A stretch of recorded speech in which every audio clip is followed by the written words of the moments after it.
det er noget helt andet end det, der er hjemme. Fællesskabet bliver hurtigt meget stærkt. Sådan i forhold til folkeskolen, hvor vi kun ser hinanden i løbet af dagen. Både fordi man er sammen sådan hele tiden, og man laver nogle andre ting, end man vil gøre med dem derhjemme. Altså det er bare så hyggeligt at være hernede i weekenderne. Ja, man er hele tiden omkring hinanden. Vi er altid sammen. Man lærer hinanden at kende på godt og ondt. Ja, man bliver meget hurtigt til det. Og det er lidt ligesom at være derhjemme.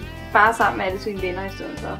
Lære at forstå de værdier, der egentlig er her for rigtige venner.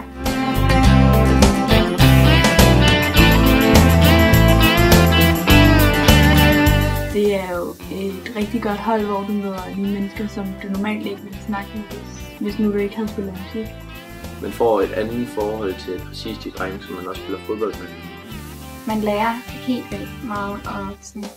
Og igen, så kommer man til at snakke med nogle nye mennesker, man bliver sammen med blandt lige. Eller det er hyggeligt, og det er sjovt at spille håndbold, og trænerne er kvalificeret.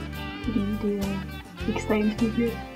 Ja, og det... man hygger sig, men man lærer nogle mennesker at kende. Ja. Jeg synes virkelig, du lærer meget. Rigtig god og sjov træning samtidig. Og vi får rigtig meget ud af det. Jeg kan godt lide, at vi har en god træner. En seriøs træner.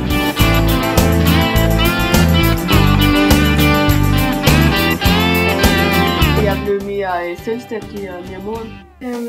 Altså man udvikler sig rigtig meget på efterskolen.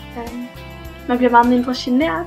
Altså åben over for nye slags mennesker, jeg nok ikke ville have haft kontakt til derhjemme og sådan noget. Det lærer man ligesom at kende på en anden måde her. Får meget nemmere ved at snakke med folk.